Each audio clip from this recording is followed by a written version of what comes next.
Hi everyone, my name's Laura and I'm an occupational therapist registered in Australia.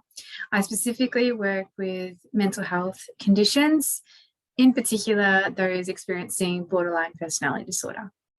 In this video, I'm going to be talking about the difficulties of showering when you live with a mental health condition. So when I was living with borderline personality disorder, showering was extremely difficult and it requires a lot of different skills. And these skills or capacities impact on that person's ability to shower.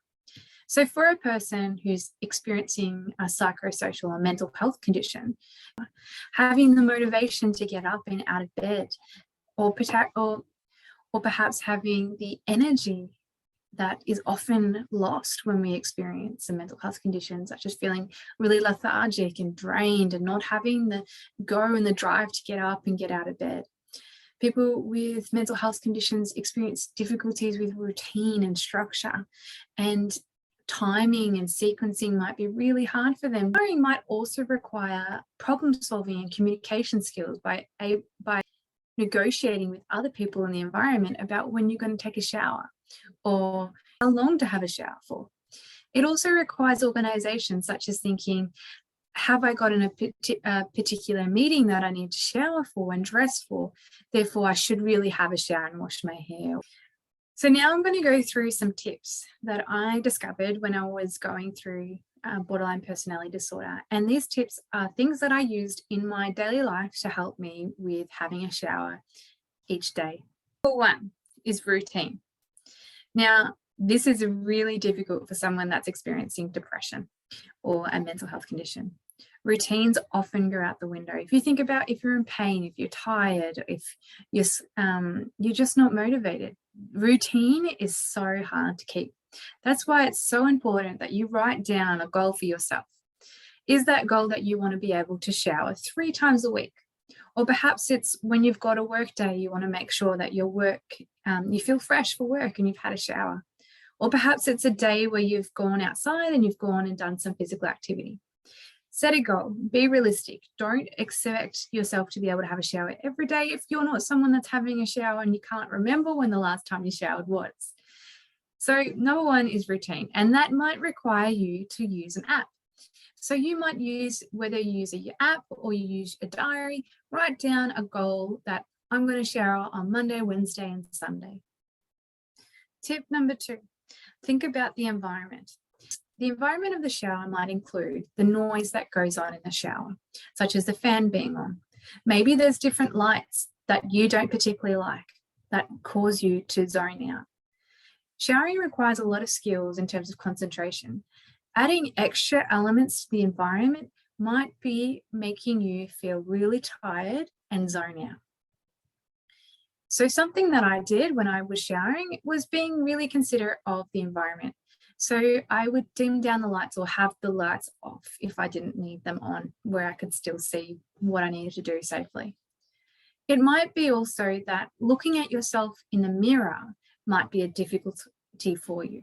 So is there a way that you can position yourself in the shower so that you're not looking at yourself in the mirror, or you're minimizing the time that requires you to actually look in the mirror? Another thing in the environment is scales. Now, for people who are really body self-aware, I encourage you, if you don't need those scales in the bathroom, remove them, because it only adds an additional level of anxiety for you.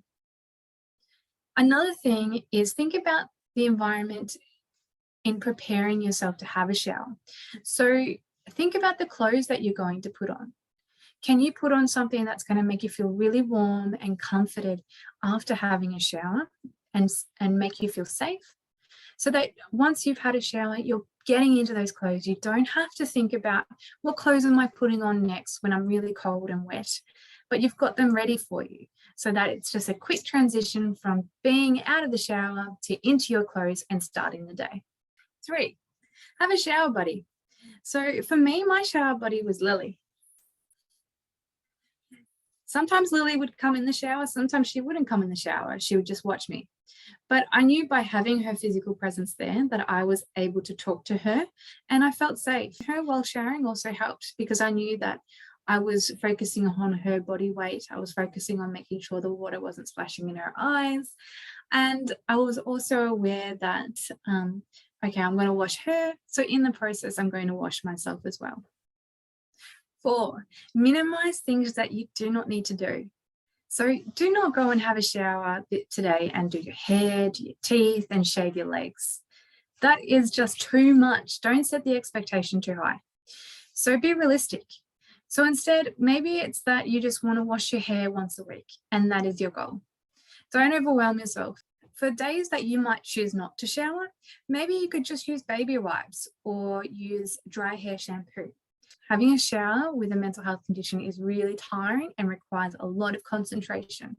For example, when you shower and wash your hair, you need to think about what bottle of is the shampoo and the conditioner. Have I already shampooed? Because for people going through really hard stints of a mental health condition, planning and sequencing can be really, really challenging. Also being aware of what products work well with your skin. For example, if you've got scars that you need to look after and maintain, don't be using really harsh chemicals on your skin.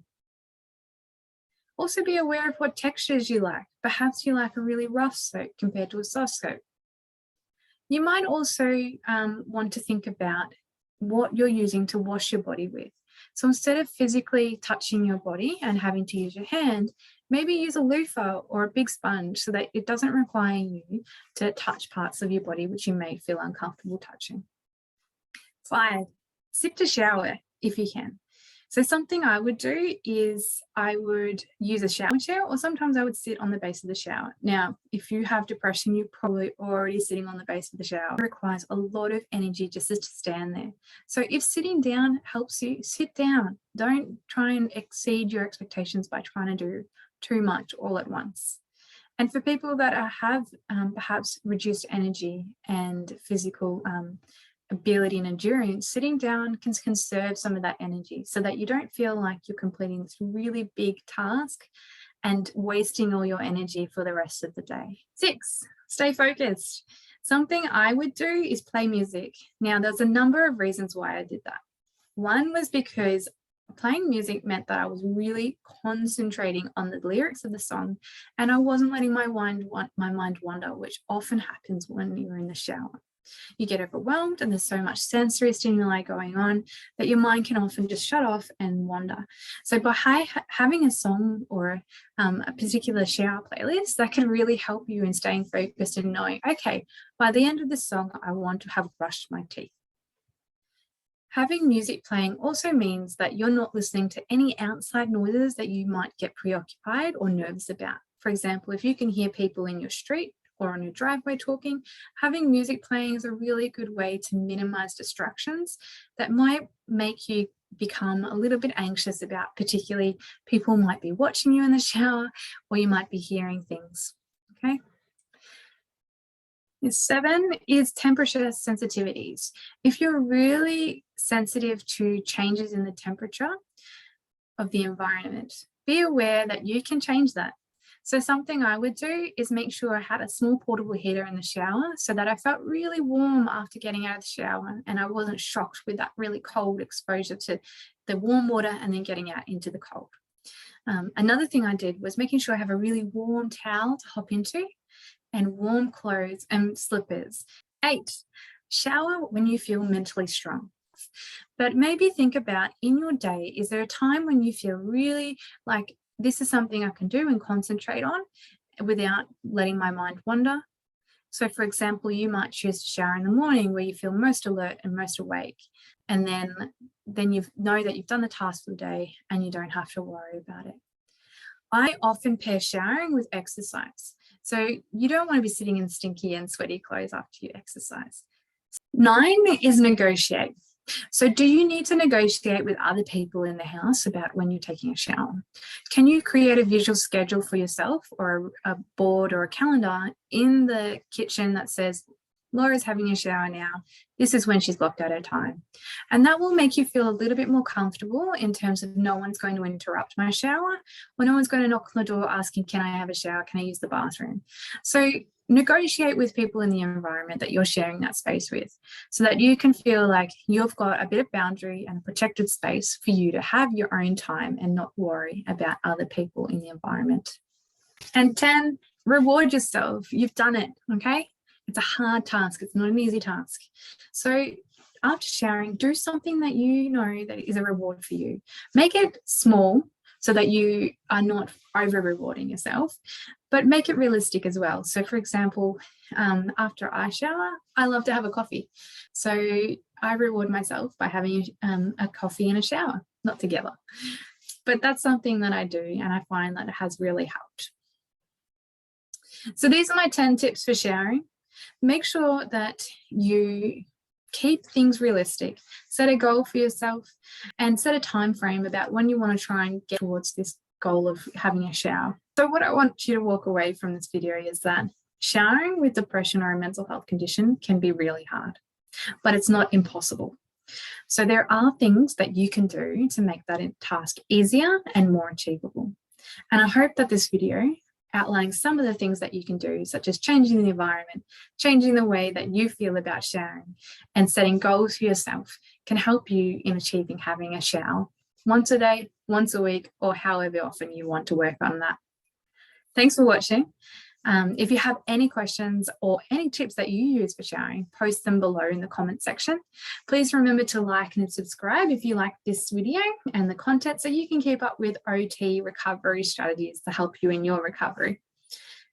If you like the tips that I'm talking about and you want to know more, these are just a sample of some of the strategies I use.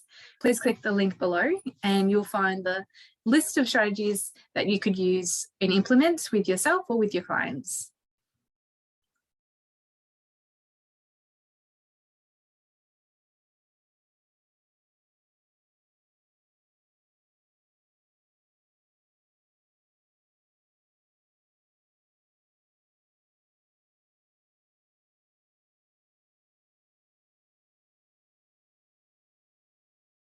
Bye for now, and look after yourself, and I hope to see you next time. Thanks.